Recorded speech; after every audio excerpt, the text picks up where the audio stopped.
esperado lo suficiente. Entonces, ayer habíamos quedado, el ensayo de consolidación hemos terminado de explicarlo y recordamos que se realiza un incremento de carga cada 24 horas y durante esas 24 horas se debe medir el asentamiento que se produce, la variación en la altura, vale decir, y respecto de cada tiempo, ¿no? Y además se anota el peso que se le está poniendo, la tensión que se le está asignando cada 24 horas, ¿no? Entonces, continuaremos un poco analizando los esfuerzos que se van a producir durante la consolidación, ¿ya? Ustedes saben que los esfuerzos en el suelo están compuestos por un esfuerzo total, un esfuerzo efectivo y una presión de poros, ¿no? En esta gráfica le dice sobrepresión, ¿no? Debido a que se está incrementando la presión. Entonces, ¿qué sucede durante el proceso de consolidación? En un principio, vale decir acá, en un principio del tiempo, en un tiempo inicial, nuestra muestra va a tener un determinado esfuerzo efectivo, que es nulo, va a tener, estamos hablando de incrementos, ¿verdad? De incrementos de esfuerzos. El incremento de esfuerzo total y un incremento en la presión de poros. Entonces, como les decía, en un inicio, en la analogía del resorte, cuando está cerrado la válvula, toda la presión o todo el esfuerzo que se produce debido a ese incremento en la carga, vale decir, un incremento en el esfuerzo también, o que diferenciaremos mucho en lo que es un esfuerzo que se encuentra ya en el suelo, pero es diferente a lo que es un incremento en el esfuerzo, ¿no? Entonces les decía, por colocar una carga encima del resorte con un émbolo, se incrementa la carga, ¿no? Entonces, ese incremento de carga hace que exista un incremento de esfuerzo. Entonces, vamos a hablar ahorita de esos incrementos, ¿ya? Vamos a analizar esos incrementos. En un principio les decía, en un tiempo cero, todo el esfuerzo, todo el incremento del esfuerzo que se produce lo va a absorber la presión de poros, les decía, ¿verdad? Porque no existía dónde evacuar porque la llave está cerrada. Entonces, todo el esfuerzo va a ser asumido por la presión en los poros. Va a incrementar la presión en los poros. Y la presión efectiva, recuerdan que les dije, la presión en el resorte va a ser nula, ¿no? Entonces, simbolizando en una masa de suelo, o sea, a la parte del esqueleto del suelo, que es los sólidos, entonces la presión, el esfuerzo que se transmite de partícula a partícula sólida, es conocida como esfuerzo efectivo, ¿de acuerdo? Entonces, ese esfuerzo efectivo es nulo. El incremento del esfuerzo efectivo es nulo, ¿no? Entonces, todo lo absorbe el agua y poco o nada el esfuerzo efectivo. Conforme va pasando el tiempo, porque esto es en un tiempo cero, ¿no? Abrimos la llave, ya viéndolo el sistema número 2 de nuestra analogía de resorte, recordarán ustedes, abrimos la llave, entonces, esta presión, el incremento de la presión efectiva, ese incremento va a ir aumentando, ¿ya? Conforme esta curva que está de rojo, va a ir aumentando. Conforme va pasando el tiempo y se va aumentando déjenme usar un puntero, conforme va aumentando el esfuerzo efectivo, también va reduciendo la presión en los poros, ¿ya? Entonces, ese incremento que se ha producido, que estaba absorbiendo la presión de poros, va a ir disminuyendo. A la par, el esfuerzo efectivo va a ir incrementando, ¿no? Conforme va pasando el tiempo, recuerdan que esto pasa en un tiempo, generalmente en los suelos de baja permeabilidad, son años, ¿no? Años son en los que se produce este fenómeno. En cambio, en los suelos permeables, esto se produce de forma instantánea, ¿no? En el momento. Entonces, conforme va pasando el tiempo, el esfuerzo efectivo, este incremento de esfuerzo efectivo, va a ir aumentando y va a ir reduciendo la presión de poros, ¿no? Hasta que en un punto dado, en el infinito, porque se sabe que el tiempo es muy largo para que se produzca una presión de poros nula, ¿no? Entonces, casi es imposible llevar una presión de nula, por lo menos no lo vamos a poder ver porque son varios años, ¿no? Siglos, estamos hablando ya de siglos. Entonces, va a ir también incrementándose el esfuerzo efectivo, ¿no? Entonces, casi llega a ser nulo la presión de poros en el incremento, estoy hablando, ¿no? Y ese esfuerzo efectivo se va a ir a lo máximo, ¿no? Entonces, recordarán ustedes que el esfuerzo total siempre va a mantenerse constante, porque el esfuerzo total no es más que la suma de el esfuerzo de la presión de poros más la presión efectiva, ¿no? Entonces, con esta idea de que el esfuerzo total debe mantenerse constante, estas dos curvas van a ser simétricas respecto de un eje, ¿no? De un eje de acá, más o menos, que va a cortar en este punto, va a ser simétrico, ¿no? ¿Qué quiere decir? Que lo que yo gano en esfuerzo efectivo, lo voy a perder en presión de poros. Básicamente eso es lo que pasa en lo que respecta a los esfuerzos, el incremento de los esfuerzos durante la consolidación. Y ese es el proceso que debemos de entender de manera cabal. O sea, tiene que estar bien comprendido esto porque de esto depende mucho el análisis de asentamientos, ¿no? Que vamos a ver ya en fundaciones, el análisis de asentamientos. Y depende mucho de comprender lo que está pasando durante el proceso de consolidación, ¿no? ¿Alguna duda hasta acá, muchachos?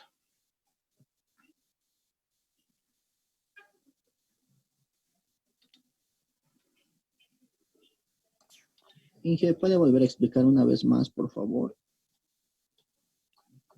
Ya, ¿alguna duda más para aclarar durante el proceso? Y entonces les vuelvo a mencionar, tiene que estar bien claro lo que es esfuerzo total para que entendamos esta gráfica y lo que pasa durante la consolidación de suelos. Tiene que estar bastante claro el concepto de lo que es un esfuerzo total, de lo que es un esfuerzo efectivo y lo que es presión de poros. Y justo es lo que avanzamos unas semanas atrás, ¿verdad? Y les dije que esto era importantísimo para que podamos comprender el proceso de consolidación. Entonces, acá, ¿no? Precisamente para esto es que yo les había exigido que se entienda de forma clara el concepto de estos tres esfuerzos, ¿no? Entonces, lo vuelvo a explicar de manera esta vez más rápida, ¿no? El esfuerzo total siempre va a ser constante, ¿no? Va a decir, el incremento del esfuerzo va a ser constante, ¿no? Ese incremento de esfuerzo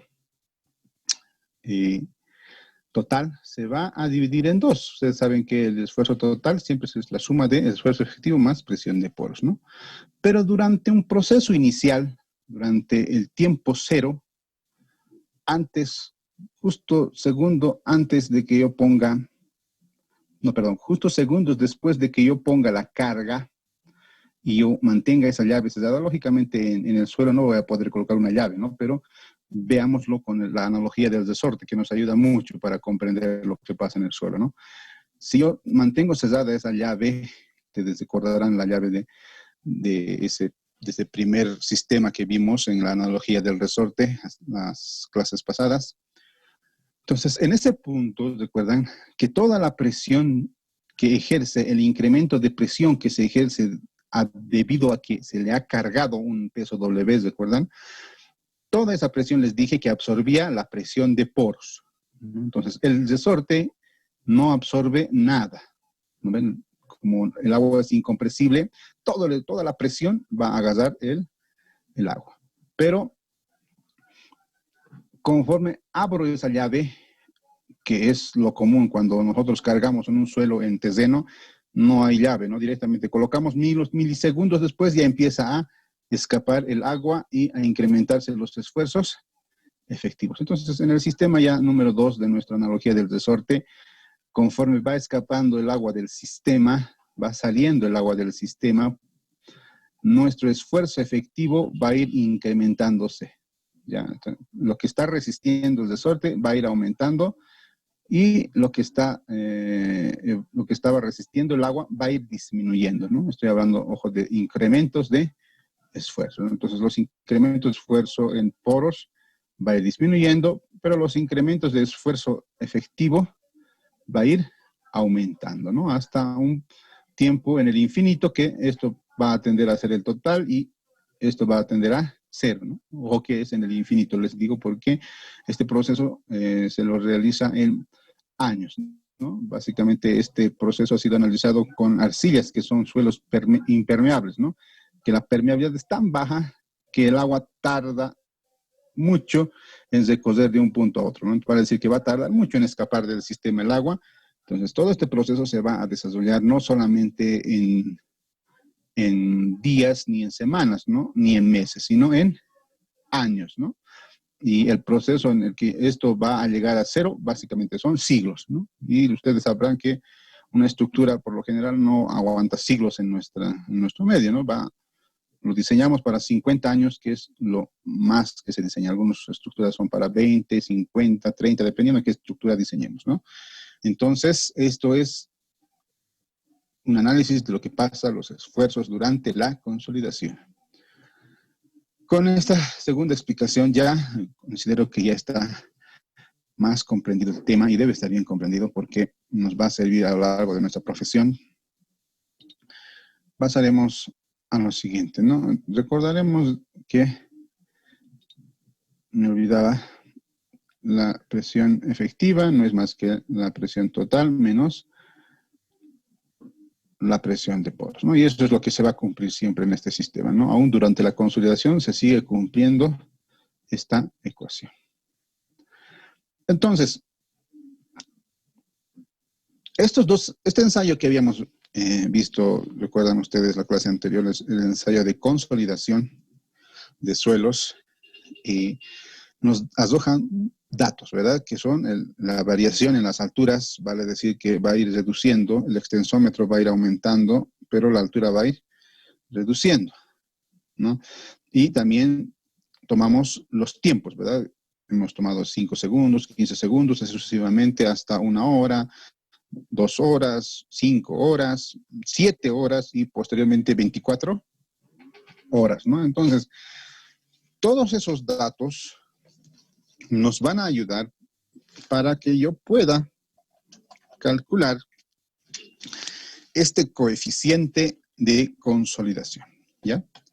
Es muy importante que sepamos calcular el coeficiente de consolidación. Básicamente, por lo menos un concepto general de lo que es el coeficiente de consolidación, que muchas veces suelen equivocarse en el proceso en los laboratorios por la inexperiencia seguramente de las personas que trabajan, suelen equivocar en el proceso de elaborar estos o calcular estos coeficientes de consolidación. Entonces, para el cálculo de estos coeficientes, de este coeficiente, porque es un coeficiente, para el cálculo se conoce básicamente dos métodos, ¿no? Antes de calcar este punto, el coeficiente de consolidación es la relación con el tiempo en el que tendrá lugar una determinada cantidad de consolidación. Entonces, este coeficiente de consolidación nos va a ayudar a determinar en qué tiempo, recuerdan que esos tiempos que les decía, años,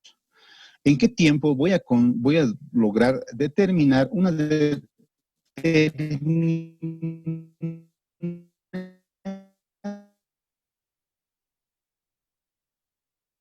cantidad de consolidación, ¿en qué tiempo se va a dar? Entonces, este coeficiente me va a...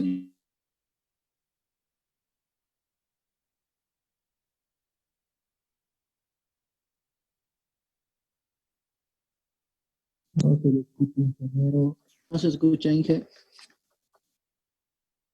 Hola.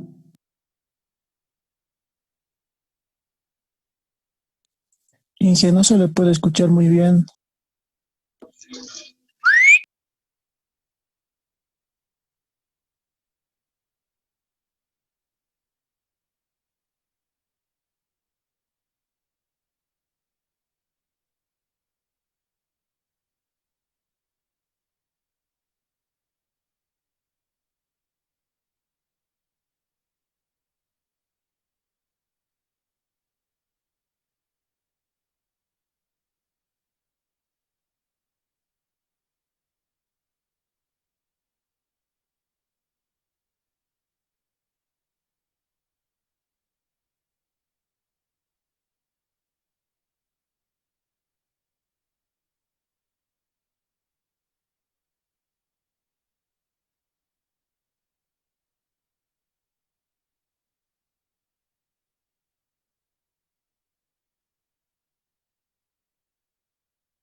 Disculpen muchachos, el internet les dije ya, estoy transmitiendo desde obra y un poco defectuoso el internet desde acá. Entonces, continuemos, ¿no? Esos dos métodos que existen para determinar el coeficiente de consolidación son el método de Casagrande y el método de Taylor. Vamos a ir desglosando esos dos métodos para aprender cómo se hace esto, ¿no? Entonces, vamos con el primer método.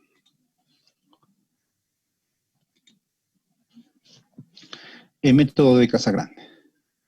El método de Casagrande es un método en el que se hace una gráfica. Básicamente los dos métodos son métodos gráficos, ¿ya? Y implican una ecuación más que luego lo vamos a finalizar. Cada método tiene su propia ecuación, pero básicamente son análisis gráficos, ¿no? Entonces empezaremos con el método de Casagrande. Lo vamos a ir a hacer con calmita, despacio les voy a explicar para que este quede totalmente claro, ¿no? Entonces, el primer paso me dice determinar la deformación teórica correspondiente al 0% de la consolidación. Antes de este paso, el paso 0, me olvidó colocarla acá, lo voy a poner para mandarles la diapositiva. Como paso 0, digámosle, tenemos que graficar lo que es una curva que va a relacionar estos dos puntos. Se los pongo a continuación. Entonces vamos a relacionar la lectura del extensómetro y vamos el tiempo. Nos recordarán que les dije que cada cierto tiempo tenemos que medir el extensómetro, ¿verdad? La lectura del extensómetro. Y pues verán que es un punto, acá es otro, acá está otro. Hemos encontrado en campo, ¿no? Y nos va a generar esta curva. Una escala logarítmica en el eje vertical va a ser una escala normal, para decir decimal, ¿no? Entonces, convenientemente en milímetros acá y en minutos en este eje X, ¿no? Entonces, los datos que obtenemos, recuerden ustedes que teníamos que primeramente hacerlo a 5 segundos, ¿verdad? Entonces, para 5 segundos hacemos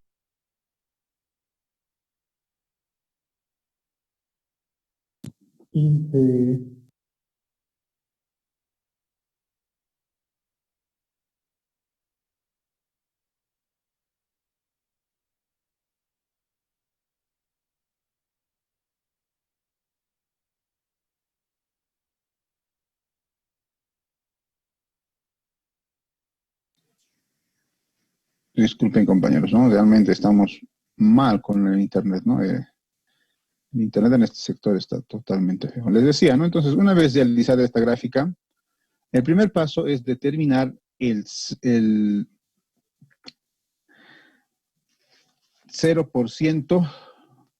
de lo que es, se los pongo atrás para que lo vamos a leer, de la deformación teórica, ¿no? Correspondiente al 0% de consolidación. Vale decir, esa deformación teórica yo la tengo que determinar. Ojo que no es directamente el punto inicial, ¿no? No es directamente esto el 0%. Estamos hablando del 0% teórico. Ya entonces vamos a ir explicando paso por paso. Atentos, por favor. Y si se les corta la internet, lo van a poder ver en el video más claramente, ¿no? Cuando lo subamos el video. Yo creo que hoy y mañana ya tengo que subir los videos, ¿no? Como primer paso, para determinar este punto que es el 0% de consolidación teórica, es hallar un punto en la primera parte, ¿ya? Porque esta primera parte de la curva, por lo general, es una parábola, ¿ya? Es una parábola, tiene que asemejarse a una parábola, ¿no? Entonces, en este punto, yo voy a hallar en el primer tramo, en los primeros tramos, yo voy a hallar un punto cualquiera, y le voy a denominar el punto A, ¿ya? Entonces, voy a encontrar cualquier punto y lo voy a denominar el punto A. Entonces, yo voy a agarrar este punto de acá. A partir de ese punto A, cualquiera, pero el que esté en este tramo inicial de esta curva, en ese tramo yo voy a agarrar y voy a bajar una vertical. Entonces, bajo esta línea vertical hasta abajo, acá yo voy a tener un tiempo T, ¿no? Entonces ya voy a poder encontrar. Y ese tiempo yo le voy a llamar T1. Le llamo T1 a este tiempo. Entonces, el proceso me dice que a este tiempo T yo le debo multiplicar por 4 veces. Entonces, ese tiempo T1 yo multiplico por 4 veces, ¿no? Entonces, para mi ejemplo, en este caso, digamos, esto es 0,1, 0,02, 0,03, 0,04, 0,05, 0,06, 0,07, 0,08 sería, ¿no? 0,08 multiplicado por 4 sería 1,632, ¿no? 3.2. Entonces, perdón, 0.32 sería por 4, ¿no? 0.32. Entonces, eso tengo que encontrar yo ese tiempo 2. ¿Dónde estará? Entonces, como acá es 0,1, acá es 0,2, acá es 0,3, como es 0,32, me tengo que pasar algo más ahí, ¿no? Entonces, en ese punto yo voy a denominarle T sub 2, ¿ya? Y para T sub 2 yo voy a partir de ese T sub 2 que es 0,32 para este ejemplo, entonces yo voy a subir una vertical. Y ahora subo una vertical a partir del T2 calculado. Entonces es acá, ¿verdad? Les decía 0,1, 0,2, 0,3, 32. Entonces, subo hasta arriba. En ese punto ya T2, voy a subir arriba, voy a intersectar a mi curva de consolidación. A este se le llama curva de consolidación. Entonces yo intersecto acá. A este punto que yo voy a encontrar, lo voy a denominar, voy a trazar la diferencia en las ordenadas, vale decir, las cotas, ¿verdad? Entre este punto y este punto que he encontrado con T2, yo voy a poder medirlo, poder saber cuánto es, ¿no? Porque acá lo tenemos gráficamente. Entonces, una vez que hago eso, yo mido ese valor, le vamos a denominar delta mayúscula. Ese delta voy a reproducir hacia arriba, vale decir, yo tenía acá una distancia de una determinada cantidad delta, hacia arriba también vuelvo a medir esa misma cantidad delta. Entonces, una vez medida esa cantidad delta, trazo una horizontal. Y ahí eso es lo que hace en el siguiente punto. Medido ese delta, trazo una horizontal, ¿no? Donde intersecta la horizontal, esa ordenada, va a ser mi punto que yo estoy buscando, ¿no? Es el punto D sub 0, que es el 0% de consolidación teórica, ¿ya? Ese es el primer paso, ¿no? Me decía el paso 1, encontrar el 0% de consolidación teórica. Ojo, ¿no? Teórica. Entonces, una vez tengo ya encontrado este punto yo lo voy a poder leer acá. Para este caso es 0,750, 8,800. Y esto debe estar en un intermedio entre los dos, ¿no? Algo así como 0. 775 o algo así, ¿no? Perdón, 775, algo más o menos por ahí está. Entonces, no tenemos que darle la lectura a este valor y anotarlo. Y lo vamos a anotar. Entonces, vamos al siguiente paso. El paso 2 me dice determinar. Ya. Entonces, nuevamente me voy a nuevamente la misma gráfica, pasar una recta que es tangente. Vamos a agarrar una curva tangente a esta curva, ¿no? En este punto. Entonces yo agarro esa tangente y trazo. Vale decir,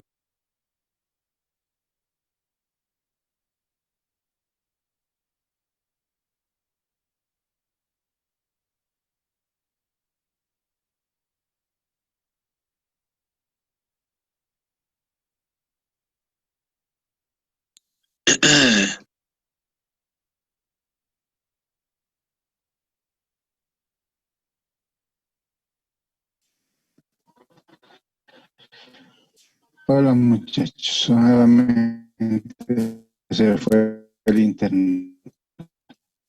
No se escucha, Inge. Estaré en obra todas las semanas. Sector, que es el final de la curva, la parte de consolidación secundaria. Y también luego yo trace una tangente a este sector, ¿no? Les decía, en el punto en el que cambia de cóncavo a convexo. A veces suele ser un punto, a veces suele ser un tramo, ¿no? Entonces, dependiendo del ensayo que se realice, entonces vamos a poder encontrar una tangente a estos.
Un par de minutos mientras vamos a tomar un vasito de agua mientras ingresan los demás, ¿eh?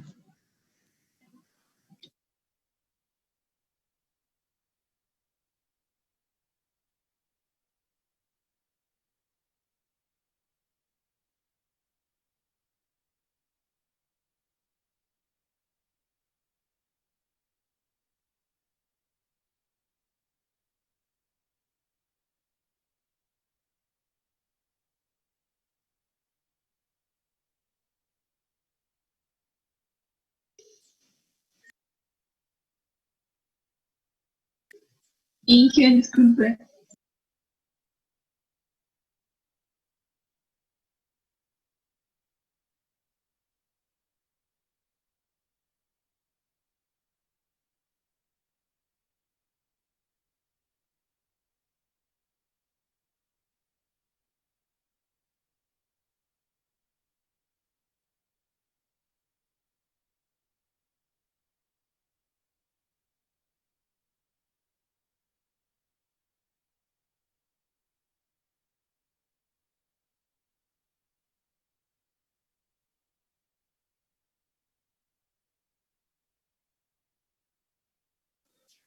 Continuaremos, compañeros. Entonces vamos a regresar un poco atrás, ¿no? Para que recordemos. A los que no pudieron ver esto, ¿no?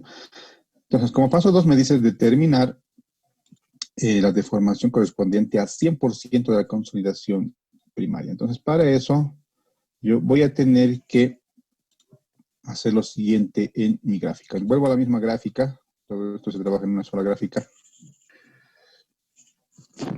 Vale decir, estoy haciendo el ensayo, el cálculo de CD para un día, ¿verdad? Porque recuerda que en un día es en 24 horas que yo mido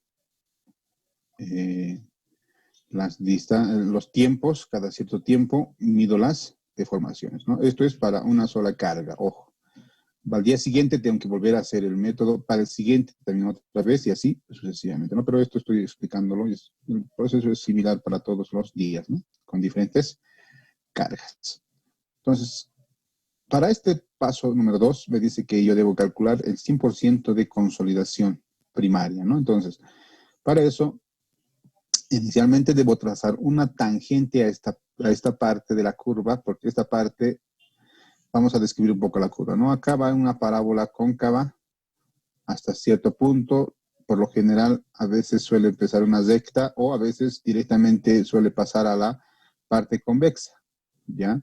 Y acá en el infinito va a tender, en un suelo real, va a tender, les decía, a el infinito, ¿verdad? En el infinito ya va a volverse una recta. Entonces, en este punto final vamos a trazar una tangente. Entonces, una recta tangente va a ser la siguiente, trazada con naranjita. Y vamos a también trazar una tangente en este punto, ya en el punto o el tramo. Les dije, ¿verdad? A veces un punto, a veces un tramo. En este punto o tramo en el que cambia en la intersección de estos dos puntos, en la intersección de esos dos puntos, yo voy a describir mi punto B. Y la ordenada para este punto B vale decir el valor de esa deflexión en el punto B, es que se va a de la consolidación primaria, ¿ya? Entonces, en ese punto yo lo denomino D sub 100. Y también me lo puedo anotar, ¿no? Lo voy a anotar, lo tengo que anotar. Hasta acá es en la parte que es en la que trabajamos en este gráfico que hemos obtenido, ¿no? Hasta acá. Luego tenemos que pasar al siguiente paso, el paso número 3, que me dice, determinados ya de 100, recordarán que hemos determinado en el paso 1 el de 0 y el de 100 en el paso 2, se debe determinar la mitad de dicha distancia, ¿ya? Porque recuerden que estas de sub 0% y de 100% son distancias, ¿verdad? Porque hemos medido en el extensómetro esas distancias. Entonces debemos de medir, me dice, la mitad de dicha distancia, ¿no? Y esa distancia va a ser responder a yo ayudándome de colocar la fórmula, ayudándome de esta fórmula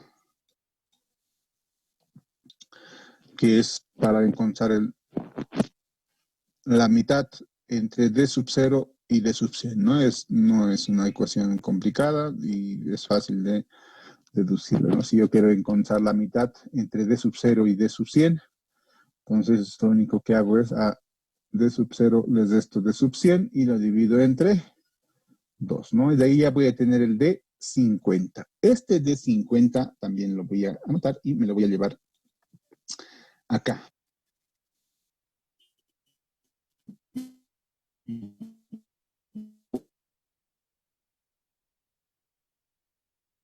Recuerdan ustedes que ya teníamos un D 100.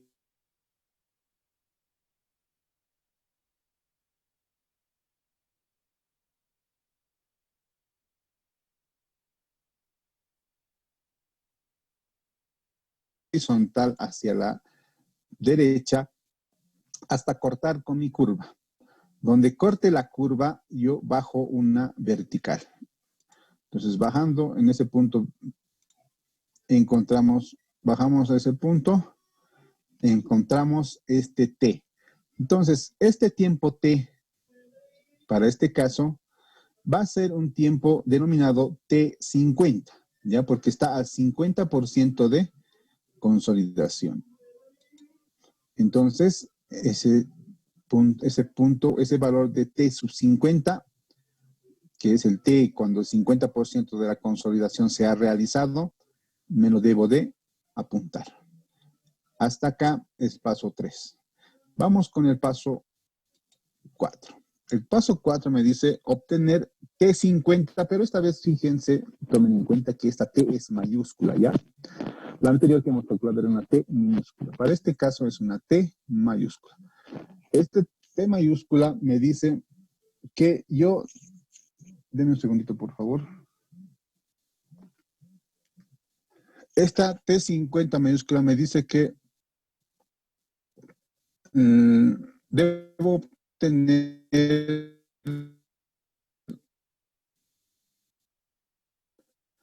de la curva del ensayo. Esta curva T lo voy a explicar más adelante.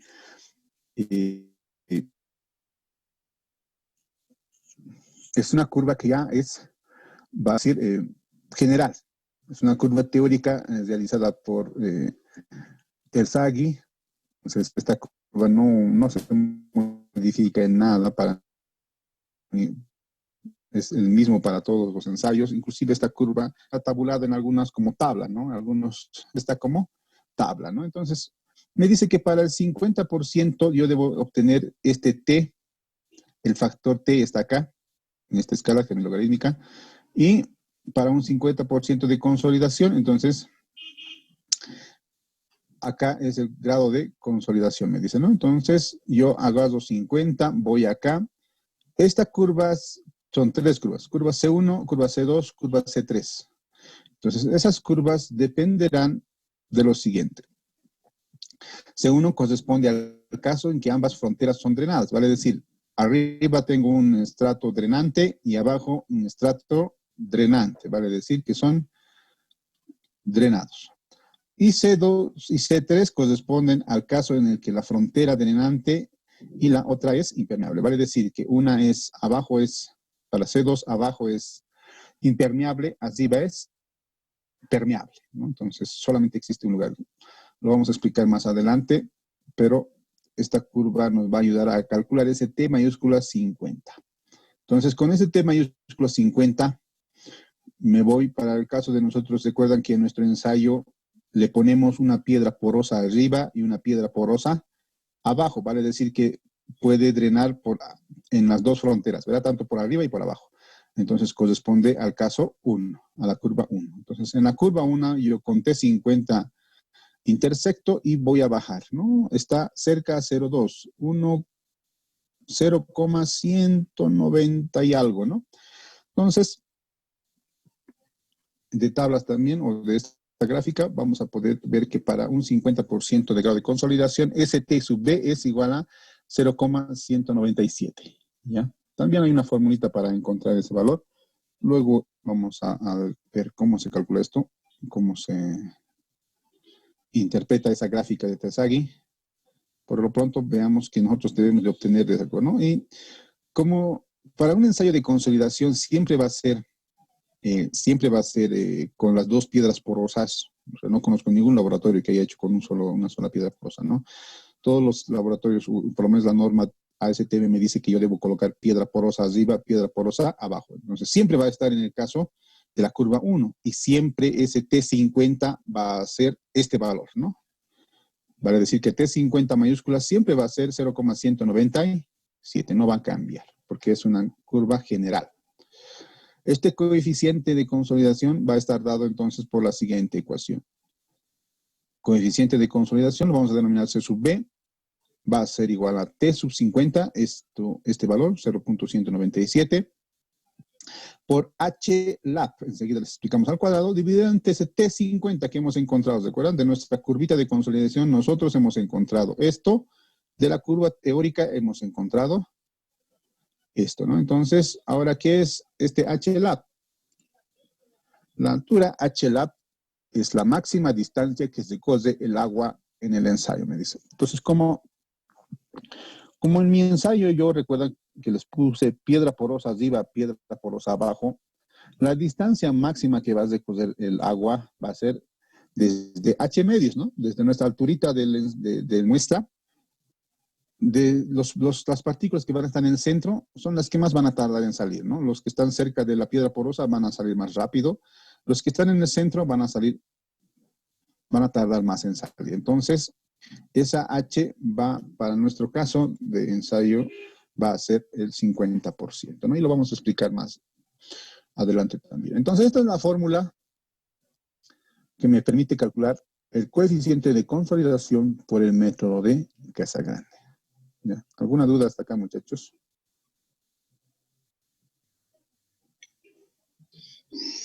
Si se dan de cuenta, es un proceso, si bien sencillo, digamos, pero es bastante larguito, ¿no? Hay que hacer muchas rectas, es gráfico, ¿no? Y si no entendemos lo que estamos haciendo gráficamente, vamos a perdernos, ¿no? De todas maneras, les invito a volver a ver el video nuevamente para recordar bien el proceso en el que se hace el método de Casagrande para obtener el coeficiente de consolidación. Mientras encuentran sus dudas, un minuto, por favor, de deceso para...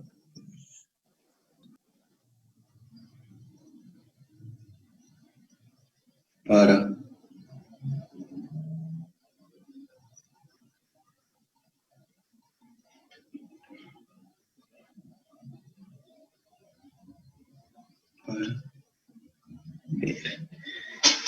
Ahí voy.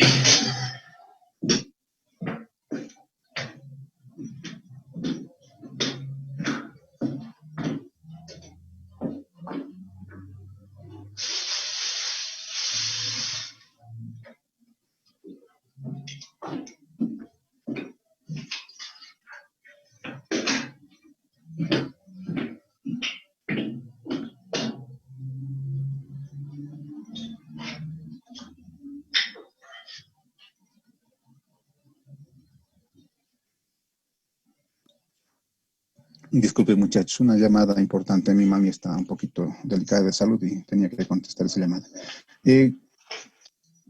Continuaremos. Entonces, este es el método de Casagrande, ¿no? Es un método, les decía, bastante larguito y a veces complicado de entender porque muchas personas lo explican de diferente forma y a veces se confunde en el tramo, ¿no? Entonces, lo van a tener el video para que ustedes puedan recordarlo en cualquier momento de su vida profesional, ¿no? De todas maneras, un video les va a servir para toda su vida, ¿no? Si no hay dudas en este método, nos pasamos al siguiente método. ¿Alguna duda? Bueno, no hay dudas. Ya les identifico para que piensen en sus dudas, ¿no? Pasaremos al método de Taylor, ¿ya? Taylor, al igual que Casagrande, también es gráfico, ¿ya? Entonces, este método consiste en lo siguiente. Debo de hacer una gráfica con los mismos datos que se obtienen en el laboratorio. Entonces, los mismos datos me sirven para Taylor y me sirven también para Casagrande, ¿ya? Con los mismos datos que hemos usado, yo voy a también tener las lecturas del extensómetro, ¿no? Recuerdan que en ensayos se debe leer el extensómetro cada cierto tiempo, ¿no? Y en el eje Y, en el eje horizontal, vamos a tener ya no el tiempo, sino la raíz del tiempo. ¿Ya? Entonces, la raíz cuadrada del tiempo le vamos a sacar y lo vamos a graficar. Ojo que antes de sacar la raíz del tiempo, el tiempo lo vamos a poner en minutos, ¿ya? Lo ponemos en minutos y le sacamos raíz. En este caso, en este método, la escala es normal, la escala decimal, ¿no? No es una escala semilogarítmica, ¿no? Entonces, escalas normales tanto en horizontal como en vertical. La única diferencia que el método de Taylor hace con la raíz del tiempo. Entonces, al sacar la raíz del tiempo, la curva se vuelve esta forma ya. Recuerdan que para Casagrande era una forma, primeramente era cóncavo, luego empezaba a convexo, ¿no? Ahora todo es, digámosle, convexo, ¿no? Porque no tiene un punto mínimo acá, ¿no? Sino el infinito, no hay mínimos. Entonces, ya es de esta forma la curva que se va a formar cuando saquemos la raíz de ese tiempo, ¿no? Entonces, yo grafico ese tiempo y la deformación, la lectura del extensómetro, y tengo esta curva. Entonces, como primer paso, me dice dibujar una línea recta que mejor se ajuste a la curva, extendiéndose hasta intersectar ambos ejes. Entonces, al inicio de la curva, yo vuelvo a mi gráfica, me voy al inicio de la curva en este tramo. Ojo que el primer tramo, si se ubican en esta gráfica que es bien, digamos, descriptiva, que me muestra claramente, en este tramo, un poquito en este punto, rompe la continuidad, ¿no? Está viniendo con una pendiente y cambia a otra pendiente, ¿no? Esto se debe a que en los primeros segundos la muestra se va acomodando, va reacomodándose, ¿no? Entonces, y luego una vez ya reacomodada, ya empieza recién a drenar el agua. Entonces, en este tramo que por lo general, ojo que este primer tramo debemos obviarlo, ¿no? En el segundo tramo, que es casi una recta, yo voy a trazar una recta con una reglita, hago una reglita y yo trazo una recta que se acomode en este tramo, ¿no? Que si bien no va a ser tan recto, pero vamos a encontrar una recta que se acomode en ese tramo. Entonces, esta recta vamos a prolongar hasta la eje de las Y y eje de las X, ¿ya? Tiene que intersectar a los dos ejes. Una vez que yo intersecto a los dos ejes, al eje Y yo le voy a llamar la intersección el punto A, y la intersección al eje X le voy a llamar punto B. Agarro esos dos puntos, ¿no? Me sirve este punto B. A continuación, debo de medir esta distancia, ¿no? Es fácil, gráficamente acá lo podemos ver. Esa distancia va a ser denominada como X, lo que me dice el paso 2. Voy a denominar X a la distancia del eje en raíz del tiempo entre el origen y el punto B, ¿no? Entonces, estamos en la raíz del tiempo. Entre el origen y el punto B, yo voy a denominar con un valor de X, ¿no? Lógicamente, ese valor X lo puedo medir, ¿no? Solamente a este valor X yo le voy a dar un valor, ¿no? Lo puedo medir, lo puedo leer, este valor X. A ese valor X, en un paso 3, me dice, buscamos el punto C de abscisas, para decir en el eje X, igual a 1.15 veces X. Entonces, me dice que yo debo multiplicar el valor de X que hemos encontrado por 1.15. Multiplico ese valor por 1.15 y en ese lugar yo voy a encontrar el punto C. Además de eso, ese punto C voy a unir con el punto A. Entonces voy a trazar una recta del punto C al punto A. Y eso es lo que vamos a hacer acá. Entonces, yo añado X multiplico por 1.15, voy a tener esta distancia, 1.15, y encuentro ese valor. Donde encuentre ese valor, ahí va a estar el punto C. Una vez que tengo este punto C, uno con el punto A con una recta. Ya está unido con el punto A con una recta. Esta recta que es continua me va a unir el punto A y el punto C.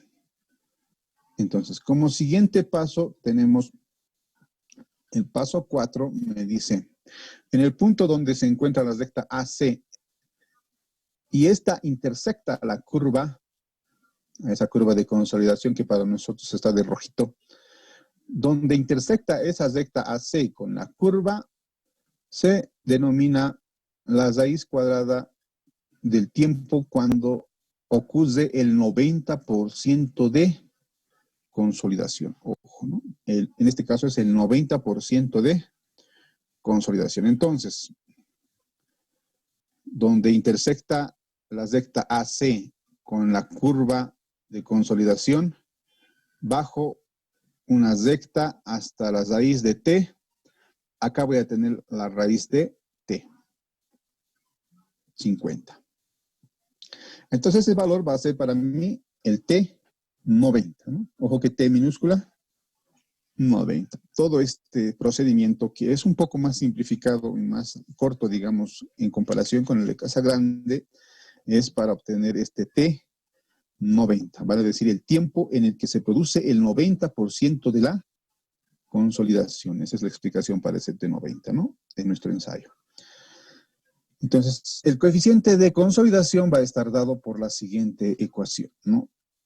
Necesitamos de este valor de T90 minúscula y el T90 mayúscula, que también se saca de la misma curva que hemos visto, la curva que les decía que es teórica, la que le hizo Taylor, no, perdón, la que hizo Terzaghi. Entonces, en esa curva teórica, yo busco este T sub B para cuando el 90% de la consolidación se ha producido, y este H es el mismo que hemos usado para el otro ensayo, ¿no? Esta es la ecuación que yo voy a usar para calcular el método de Casagrande. Si bien es bastante moroso el trabajito, lo vamos a desarrollar un ejemplo de estos dos métodos en una clase o en dos clases de recuperación que nos faltan, ¿no? Tenemos que recuperar 2 clases. Entonces, ¿alguna duda con el método? Perdón, no es Casagrande, es el método de Taylor. Ahí se me olvidó cambiar, ¿no? Lo voy a cambiar luego. Estamos hablando del método de Taylor. Este es el método de Taylor. La ecuación es para el método de Taylor. ¿Alguna duda, muchachos?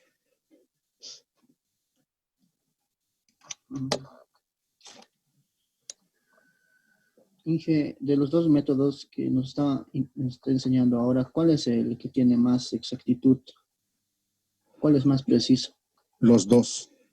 ¿Por qué les digo los dos? Porque los dos deben de darles un valor. Si el ensayo está bien hecho, un valor aproximado. O sea, tienen que estar bien cerquita los dos, uno del otro, ¿ya? Por eso es que los dos métodos se lo hace a la hora de hacer el cálculo de coeficiente de consolidación, ¿ya? En un laboratorio, cuando ustedes mandan a hacer el ensayo de consolidación, por eso es que les decía que tarda mucho, ¿verdad? Porque imagínense, hay que hacer esto para 7 curvas que yo voy a hacer, porque son 7 curvas van a salir porque son 7 días los que voy a hacer el ensayo, ¿no? Entonces tengo 7 ensayos para hacer esto, ¿no? Y voy a tener 7 valores que deberían de estar en el mismo rango, ¿no? Los 7. Y no solo estos 7, sino que también 7 en Casagrande y 7 en Taylor. Vale decir que vamos a tener 14 valores, ¿no? Y esos 14 valores tienen que estar bordeando el mismo punto, ¿ya? El mismo valor de coeficiente de consolidación. Entonces, los laboratorios, por lo menos en los que yo he trabajado, un par de laboratorios, hemos trabajado con los dos, ¿ya? Los dos siempre se hacen el ensayo, se reportan los dos, y por lo general, como les digo, como son tan cercanos los valores, se saca un promedio de los dos para tener el coeficiente de consolidación real, ¿no? No es que ustedes van a ir al laboratorio y decir el método Casagrande o método Taylor, ¿no? Ustedes solo van y piden el ensayo de consolidación al laboratorio, y el ensayo de consolidación al laboratorio se los va a hacer tendría que hacérselos por los dos, por Casagrande y Taylor, porque se dan de cuenta, los datos son los mismos, no van a tener que hacer nuevamente el laboratorio, lo único que tienen que hacer es un procesamiento de datos diferente, ¿no? Con Casagrande y con Taylor, ¿no? En la UNSA, por ejemplo, en el laboratorio, nosotros calculábamos con los dos, método de Casagrande y método Taylor, sacábamos los 14 valores, porque en la UNSA lo hacen por 7 días de carga y un día de descarga. Esos 7 valores me generaban 7 valores de coeficiente de consolidación y estaban ahí por el rango. Cuando el ensayo se hace bien, ¿no? Cuando el ensayo se lo hace mal, algo falla en el ensayo porque hay que tener mucho cuidado en inclusive colocar la carga. Recuerdan que colocamos una carga, una pesa D ahí en donde se colocan las cargas en una especie de balanza, recuerdan en la gráfica de nuestro edómetro. Entonces, inclusive hay que tener ese cuidado de colocar esa delicadeza de poner la carga con tanta delicadeza que no debe de incrementar mucho esfuerzo. O sea, va a decir, si yo voy y pum, le suelto, estoy ejerciendo una energía de caída libre más, ¿no ves? Si es que lo suelto de golpe. Entonces, hasta en eso tenemos que tener cuidado. Entonces, este valor es muy sensible, ¿ya? Muy sensible a algún cambio, ¿no? Inclusive el que alguien venga y pum, empuje ese brazo de donde está la carga, ya lo arruinó el ensayo. Entonces, los valores que están en disparados, por lo general es que porque algo pasó en el ensayo y modificó todo el cálculo, ¿no? El cálculo ya no les va a salir el mismo coeficiente, no les va a salir el mismo valor. ¿Alguna duda más, muchachos? Entonces, estos dos métodos, ya les decía, no los van a hacer ustedes cuando hagan, ¿no?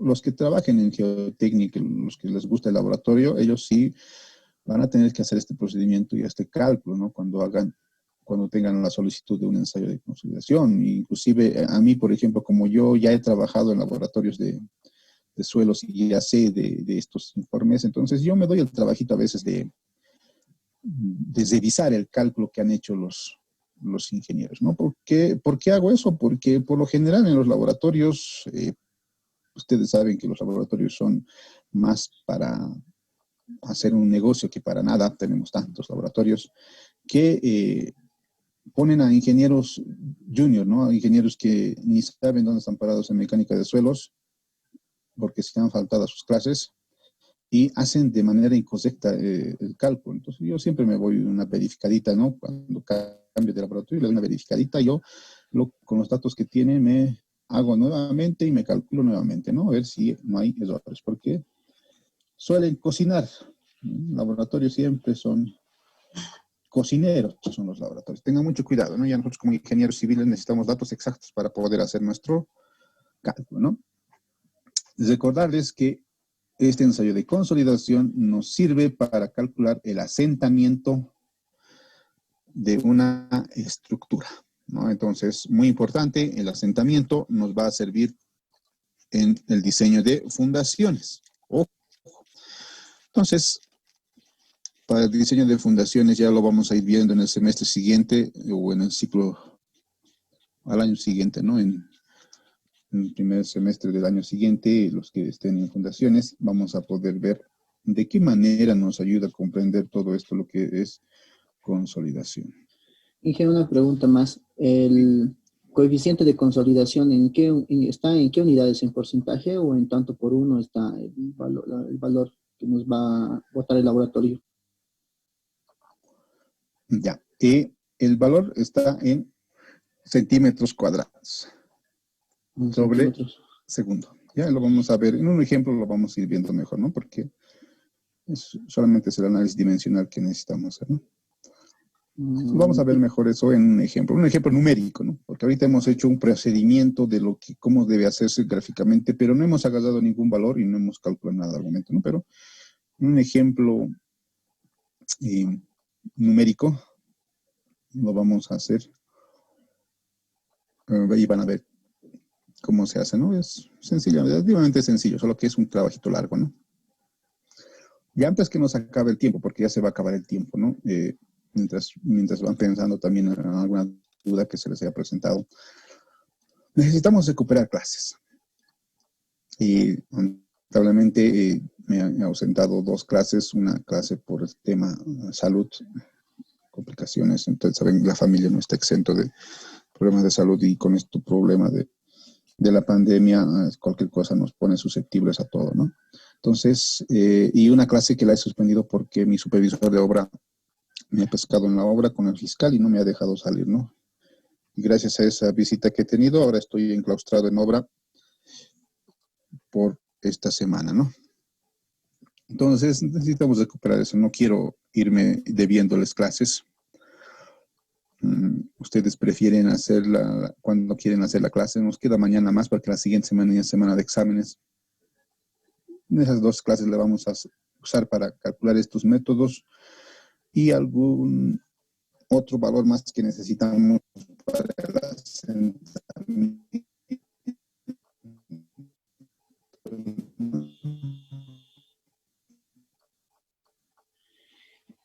Parámetros más. Digitamos los códigos.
¿Ya lo pensaron bien, muchachos? Cuando hacemos la clase preparatoria mañana por la tarde, ¿puede ser? Sí, puede ser por la tarde, a partir de las 6 de la tarde. Ya, a partir de las 3 de la tarde, ¿alguien más? ¿Alguna sugerencia? Yo voy a colocar el horario si no me dicen nada. No, dice Sí, a en la partir de tarde, las mañana. 6. Mañana a las 6 Hagamos una cosa, ¿no? 6 de la tarde. Después de las 6. Después de las 6, Inge, mañana en la tarde. Mañana después de las 6. Pues en la noche. Después de las Podría 6. ser, dice, 6 o el sábado. viernes y 6, sábado. 6. Mucho mejor el sábado. Necesitamos 2 clases. Podría ser una el viernes y una el sábado, o prefieren las 2 el sábado, o quieren que una sea grabada y una sea en vivo. Viernes y sábado. Está bien en vivo. Las 2 en Viernes vivo. y sábado. 2 pájaros en un tiro, Inge. Y toda la mañana del sábado, si no. No, Y viernes y sábado. Viernes Si y no, sábado, dice. repartiremos en Domingo. Inge, ya hemos digitado los códigos. Es muy cansado la clase.